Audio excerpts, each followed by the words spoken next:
Conversa de bastidor com Bela Megali.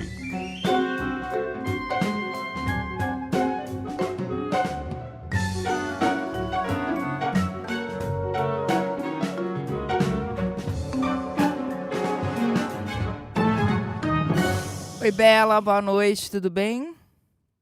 Boa noite, Débora. Boa noite, Carol. Boa noite, ouvintes. Oi, Bela. Bela, e essa história hein, do ministro Luiz Fux pedir para mudar de turma, os ministros da primeira turma foram pegos de surpresa? Débora, foram sim. Logo que a notícia veio à tona, eu procurei magistrados da primeira turma e 3 deles me confirmaram que não estavam sabendo de nenhum movimento no Fux nesse sentido. O que eu consegui apurar é que o ministro Luiz Fux chegou a avisar o presidente da corte, Edson Fachin, sobre a sua intenção de mudar da primeira para a segunda turma e afirmou que iria oficializar esse pedido em um ofício que foi encaminhado hoje, mas entre os integrantes da primeira turma houve ali um sentimento de consternação e surpresa, até porque isso acontece em meio ao julgamento do segundo núcleo da trama golpista.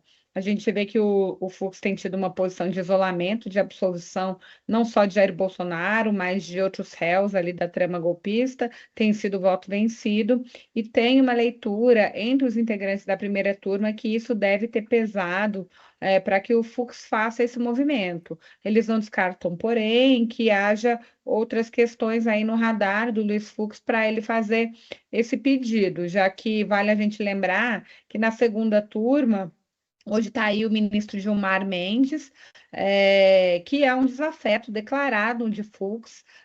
Na semana passada, a Folha de São Paulo, inclusive, publicou uma discussão bem acalorada que Gilmar e Fux tiveram ali nos bastidores do Supremo Tribunal Federal, justamente pelo voto do Fux em relação à questão da trama golpista. Então, existe essa surpresa na primeira turma e também essa leitura que o isolamento pode ter pesado para que ele faça essa mudança, mas que também vai encontrar um desafeto grande ali na frente, que é o ministro Gilmar Mendes. E, além disso, o presidente da corte, Edson Fachin, precisa consultar a ministra Carmen Lúcia, porque ela é a mais antiga da primeira turma, então ela teria a preferência de fazer essa mudança com a saída de Luiz Roberto Barroso. Se a Carmen não quiser fazer a mudança, aí sim, Fux, como o mais antigo, tem a preferência de fazer essa migração de turma, Débora. Entre os magistrados, a avaliação é que a Carmen deve querer permanecer na primeira turma, porque em 2021 ela já fez esse movimento de ir da segunda para a primeira, então não existiria um motivo para agora retornar. Então, essa é a leitura do momento. Ô, Bela, mudando de assunto, você agora, além de colunista, comentarista, também é podcaster, né, minha amiga? Conta pra gente aí de Caso Zero, o podcast já tá... Em qual episódio? São 5 no total, né? São 5 no total, podcast produzido pelo Jornal Globo, eu e o jornalista André Borges. Foi lançado o terceiro episódio na segunda-feira, e a gente fala sobre um grupo de médicos acusados e condenados de integrarem uma máfia de transplantes de órgãos, e essa máfia teria atuado em Poços de Caldas, que é a cidade onde eu nasci e passei boa parte da minha adolescência. Então, foi por isso que eu conheci esse caso, Carol. Em 2000, um menino de 10 anos, ele caiu de uma altura de 10 metros e foi socorrido em um hospital da cidade.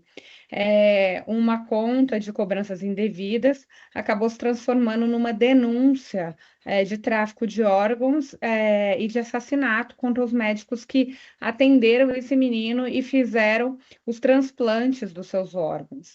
E a gente vê que mais de 20 anos depois desse caso, médicos envolvidos aí acabaram sendo presos.